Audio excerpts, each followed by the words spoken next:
श्रीमान ऋषभ जी वर्मा जी से, पीसीएस है, एसडीएम है आप गौतम बुद्ध नगर से, कि आप अपनी वाणी से हमारी समक्ष बैठी नारी सशक्ति और मेरी मातृशक्ति, पिता तुल्य अभिभावक समक्ष मेरे भैया बहन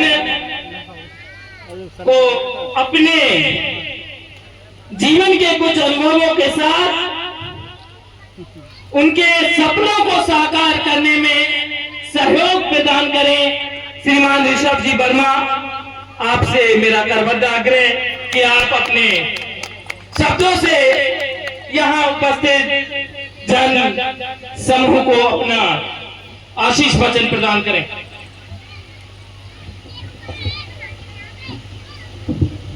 आज के इस कार्यक्रम में उपस्थित परमादरणीय अमरपाल सिंह सर, लक्ष्य की राष्ट्रीय और प्रदेश कार्यकारिणी के उपस्थित सभी सम्मानित सदस्यगण, लक्ष्य बुलंदशहर एवं यहाँ उपस्थित सभी माताएं बहनें, बच्चे, मेरे प्रिय साथियों, आप सभी का हार्दिक अभिनंदन है, स्वागत है।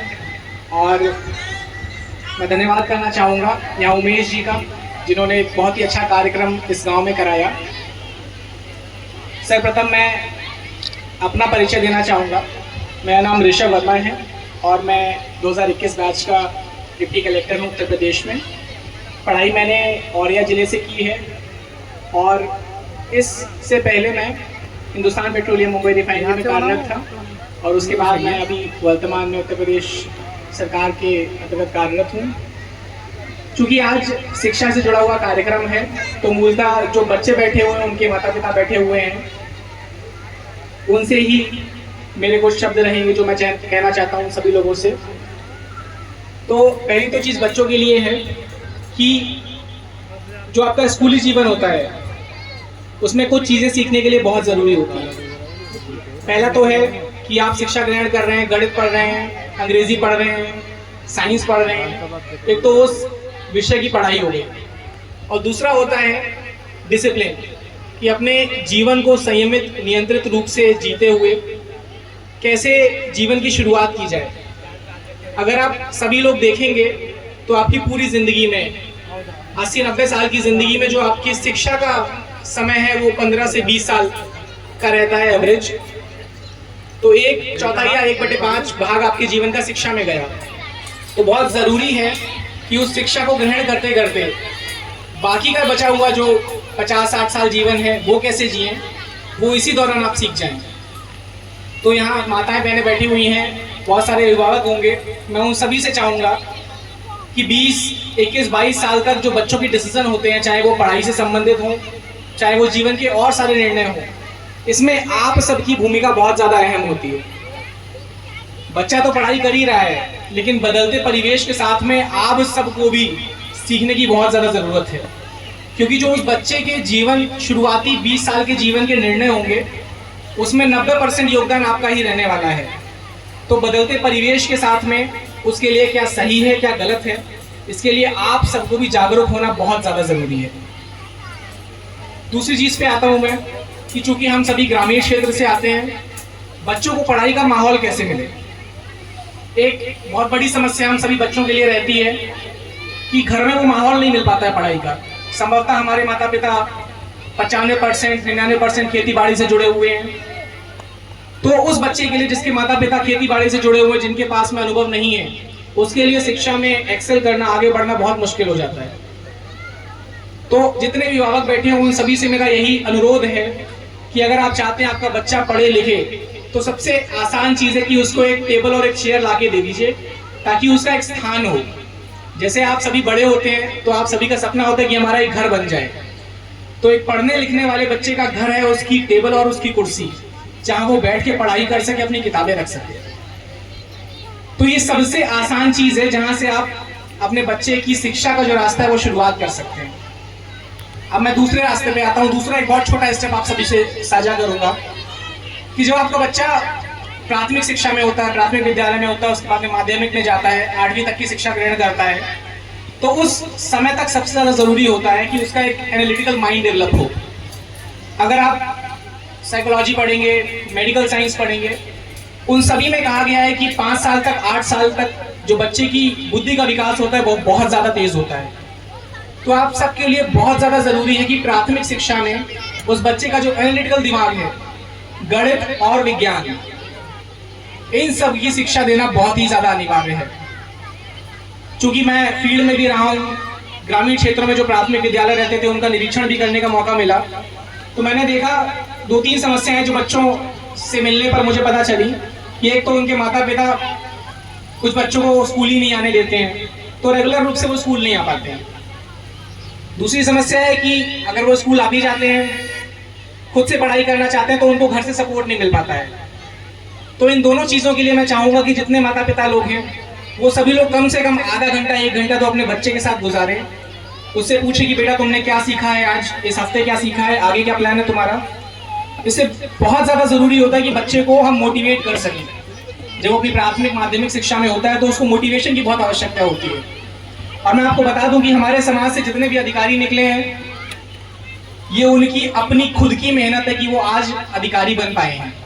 क्योंकि पूरे समाज में आज से पहले इतना शिक्षा का माहौल नहीं था, तो जो कोई भी बना है वो वन मैन आर्मी ही मान लीजिए उसको। तो इसलिए आने वाले समय में बहुत ज़्यादा ज़रूरी है कि बच्चों के लिए हम सही वातावरण डेवलप कर पाएँ। उसके लिए मैंने आप सभी अभिभावकों को कहा है कि सबसे पहले एक कुर्सी और एक मेज जहाँ पर वो बच्चा बैठ के पढ़ाई कर सके, अपनी किताबें रख सके। और दूसरी चीज़ है, जैसे ही बच्चा 8वीं क्लास में आता है तो आप सबका कर्तव्य है कि उसके साथ में बैठें और उससे पूछे बेटा ये समय आ गया है जब आपको अपने जीवन का लक्ष्य निर्धारित करना है। जैसे ही बच्चा 8वीं कक्षा में आता है उस बच्चे को अपने जीवन का लक्ष्य निर्धारित कर ही लेना है। बहुत से बच्चे डॉक्टर बनना चाहते हैं, बहुत से बच्चे इंजीनियर बनना चाहते हैं, बहुत से बच्चे पायलट बनना चाहते हैं, बहुत से बच्चे पुलिस अधिकारी बनना चाहते हैं। बट ये बहुत ज़रूरी है कि 8वीं कक्षा में आके वो अपने जीवन का लक्ष्य एक कागज़ और पेन पे लिख लें। एक छोटी सी एक्सरसाइज करना चाहूँगा। यहाँ पर बहुत सारे बच्चे बैठे हुए हैं। सभी बच्चे एक बार हाथ उठा के मुझे बताएं कि कितने लोगों ने अपने जीवन का लक्ष्य निर्धारित कर लिया है। कितने बच्चों ने अपने जीवन का लक्ष्य निर्धारित कर लिया है? मुझे लगता है जितने बच्चे आए हुए हैं उसमें केवल 40% बच्चे हैं जिन्होंने निर्धारित किया है।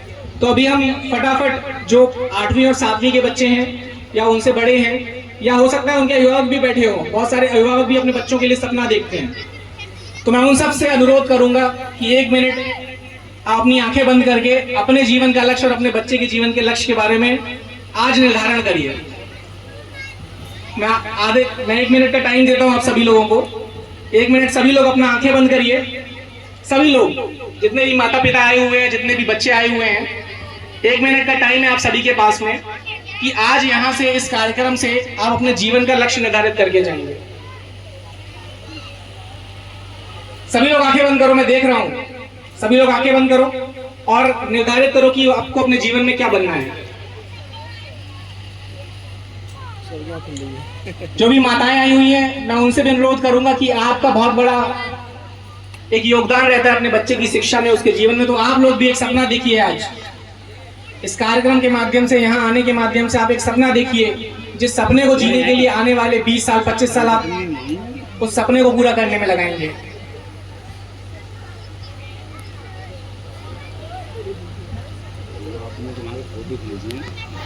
ठीक है, टाइम ओवर। 1 मिनट आपका जो समय दिया था सपना देखने के लिए ओवर हो गया है। अब मैं चाहूंगा मुझे 3 बच्चे कोई भी हाथ उठा के बताएं जिन्होंने अभी अभी अपने जीवन का लक्ष्य निर्धारित किया है। कौन बच्चे हैं? आप बताइए प्लीज, खड़े होके बताइए क्या बनना चाहते हैं। क्या नाम है आपका? अमित एक बच्चा है, वो खुद का बिजनेस शुरू करना चाहता है। एक बार जोरदार तालियां उसके लिए, अमित के लिए। अमित आपको बहुत बहुत शुभकामनाएं। अच्छा, ओके।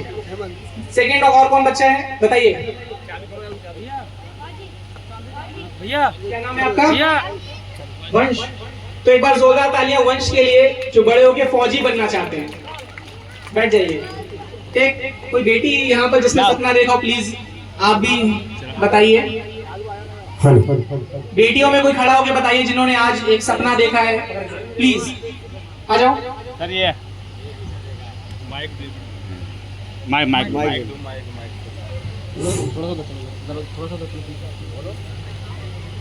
क्या नाम है आपका? अनुष्का। क्या बनना चाहते हैं? पुलिस। एक बार जोरदार तालियां अनुष्का के लिए जो पुलिस अधिकारी बनना चाहते हैं। तो आपने देखा कि हमने 1 मिनट के अंदर एक छोटी सी एक्सरसाइज की यहाँ पे, जिसमें हमने अपने जीवन का लक्ष्य निर्धारित किया। अब मैं ये क्यों करवाता हूँ, क्योंकि मैं अभी देखता हूँ कि बहुत सारे ऐसे बच्चों से मिलता हूँ जो 12वीं कर चुके हैं, अब उनको पता नहीं है कि उनको करना क्या है, और बड़ी दुविधाजनक स्थिति हो जाती है कि 12वीं के बाद आपको पता ही नहीं करना क्या है। क्योंकि जब आप 11वीं और 12वीं में सब्जेक्ट निर्धारित करते हैं, वहां पर आप अपना जो आगे का रास्ता है वो निर्धारित कर लेते हैं। अगर आपने बायो ले लिया, मैथमेटिक्स नहीं लिया, तो आप इंजीनियरिंग नहीं कर सकते हो। अगर आपने बायो नहीं लिया, मैथमेटिक्स ले लिया है, तो फिर आप मेडिकल नहीं कर सकते हो। इसलिए बहुत ज़्यादा ज़रूरी है कि 8वीं 9वीं में आके आप अपने जीवन का लक्ष्य ज़रूर निर्धारित कर लें। और इसमें बच्चों से ज़्यादा उनके माता पिता अभिभावक का एक योगदान रहता है, क्योंकि उन बच्चों से ज़्यादा आपने दुनिया देखी है, आपने बदलते परिवेश को देखा है, आपने ज़माने को देखा है। मैं सभी माताओं से अनुरोध करूंगा कि आज जिन लोगों ने नहीं निर्धारण कर पाया है, वो प्लीज घर जाकर आधे घंटे अपने बच्चे के साथ, जब उसको आप खाना खिला रहे हैं, उसके साथ बैठिए और जरूर आज उसके जीवन